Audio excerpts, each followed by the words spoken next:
nouvelle vidéo. Au programme, reprise de l'obstacle pour Houston. Donc je vais vous montrer comment on construit la séance, comment on reprend tranquillement, pourquoi cet exercice est bien. Bref, c'est parti. Dans un premier temps, je vais vous parler un petit peu du contexte. Donc Houston, c'était mon cheval de tête de concours. Il a été arrêté vers février 2025 jusqu'à peu près avril 2025, suite à une grosse crise d'ulcère arrivée en décembre 2024, janvier 2025. Voilà, pour vous remettre le contexte. Donc là-dessus, je pourrais vous faire une vidéo un petit peu plus détaillée, mais en gros, il y a eu un traitement, il y a eu un protocole de repos strict, il y a eu des soins, comment dire, autres que vétérinaires, donc communication animale, shiatsu, bref, plein de choses pour l'aider et lui permettre de reprendre de l'état, de reprendre du moral, parce qu'il avait fait une grosse dépression avec, avec une importante perte de poids. Voilà.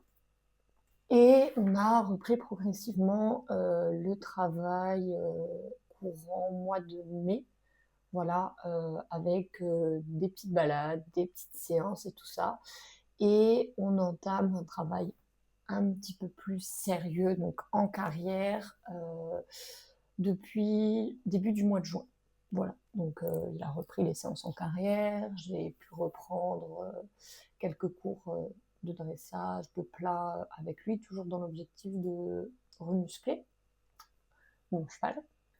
Il a eu un contrôle ostéo et contrôle saddle fitting, donc vérifier que la selle était de nouveau adaptée à son corps, vu que le corps a pas mal changé entre la période où il a perdu du poids, celle où il a repris du poids. Donc tout est ok et on a du coup le nouveau protocole avec la réintroduction des cavaletti et travail sur le saut afin de voir comment il gère ça, avoir également au niveau musculature travailler du coup un petit peu différemment que sur le plat également. Donc je vais vous parler maintenant de la construction de ma séance. Je me décale un petit peu juste ici pour vous afficher donc l'exercice que je vais proposer aujourd'hui, donc à savoir un petit travail donc sur 4 cavaletti, donc en forme de croix, afin de travailler sur l'abord, l'incurvation donc avec des petites voltes et justement travailler la répétition des mouvements. Il faut savoir que Houston, c'est un cheval, quand je l'ai reçu, qui avait tendance à charger beaucoup sa barre, à ne pas vouloir se rapprocher de ses sauts, donc qui sautait toujours en fait en force, en partant loin de ses verticaux, loin de ses auxerres et tout ça, et en poussant fort dans les jarrets. Voilà. Pourquoi? Parce que en fait, au niveau du dos, au niveau de l'estomac et tout, il n'était pas très confortable, et en fait, il avait trouvé cette solution pour limiter en fait les douleurs et tout ça. Donc pour ceux que ça intéresse, moi je regarde beaucoup sur Equisense pour avoir justement des idées de construction de séance ou quoi quand je ne sais pas trop quoi faire, et voilà, parce que ça me permet en fait, grâce à des filtres et tout ça, de sélectionner ce que je vais rechercher, si ça va être le travail de la régularité, si ça va être la cadence, si ça va être le rebond, etc. Voilà. Donc j'avais également un capteur Equisense, mais d'ailleurs je ne sais pas où il est passé. Donc c'est très problématique, mais sinon j'avais l'habitude de travailler justement avec ça. Donc je suis arrivée aux écuries, j'ai tout de suite nourri les chevaux, et puis là je vais sortir les affaires et préparer l'exercice le temps qu'ils mangent. Donc je vous emmène avec.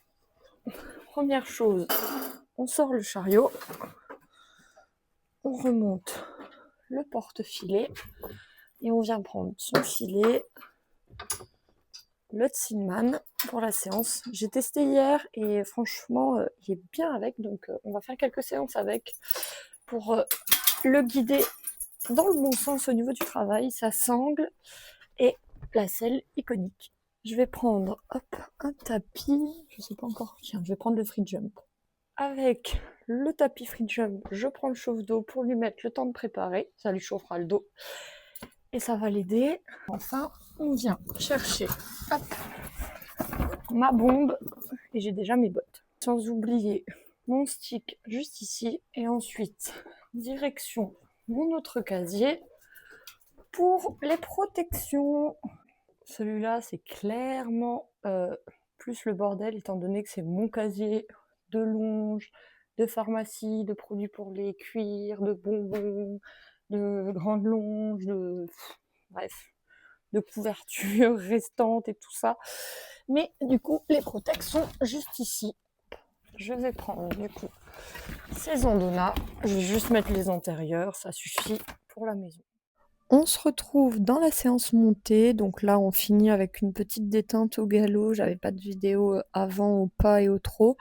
J'ai demandé mon petit changement de pied, bon il a pas passé le postérieur donc je repasse au trot et je repars au galop et après on va commencer à sauter. Je commence à venir détendre sur un petit vertical, donc en alternant réception pied droit, pied gauche, afin de le mettre aux ordres. Je poursuis ma séance avec le vertical dans la largeur, suivi du vertical de détente avec une volte réception pied droit. J'ai refait mon passage car derrière il était en réception pied droit alors que je voulais être en réception pied gauche. Donc je refais mon exercice en plaçant mes aides correctement sur le vertical bleu. Je viens ensuite faire un saut dans la diagonale. J'étais assez surprise et ma caméraman aussi du saut qu'il m'a fait. Donc j'en refais un où cette fois-ci j'accompagne beaucoup plus.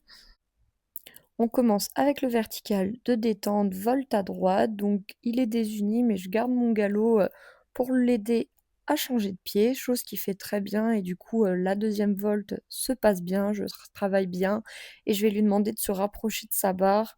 Donc il le fait bien, mais moi j'aurais pu rester un peu plus derrière et patienter. Du coup derrière on a une réception désunie pour notre troisième volte, mais il en ressort sur le bon pied. Par contre, il vient sauter en n'étant pas droit sur le vertical de la largeur. Du coup, j'en profite d'avoir ma grande courbe avant d'aller sur ma diagonale pour remettre de l'ordre. Sur la diagonale, comme habituellement, un gros saut, sinon c'est pas Houston. Mais derrière, je relance et il se remet dans un bon galop. Donc là, ça va être de ma faute. Je lui demande de se rapprocher, chose qu'il fait très bien, mais je garde les épaules devant. Je refais un passage. Cette fois-ci, il se rapproche sur le vertical de détente. Donc on a une réception à juste sur la première volte. Par contre, deuxième volte à faux, étant donné qu'il est repassé derrière moi. Donc je relance un petit peu et il peine quand même à faire cette courbe. Donc j'ai élargi ma courbe pour le mettre dans la facilité. Avec pareil pour la troisième volte, je me suis permise là d'élargir les voltes étant donné que je lui demandais un galop un peu plus soutenu pour pas qu'il vienne trop forcer dans les jarrets. Je retravaille galop régulier dans ma grande courbe en essayant de venir dans un petit galop pour qu'il veuille se rapprocher, voilà, de ma pointe. Et on a un saut beaucoup plus correct sur cette diagonale. Je viens retravailler pareil pour lui demander le même saut et en se rapprochant, mais toujours avec un gros saut. La séance est terminée. Je vous ai mis quelques petits plans donc avec une petite voix off pour vous commenter donc les actions que je faisais et comment je construisais ma séance. Il était très bien, donc ça, je suis super contente. Si vous avez des questions, n'hésitez pas, donc que ce soit dans les commentaires, sur Insta, Facebook, tout ça, je répondrai avec grand plaisir. Et je vous souhaite à tous une bonne fin de journée. Je vous fais de gros bisous. Bye bye.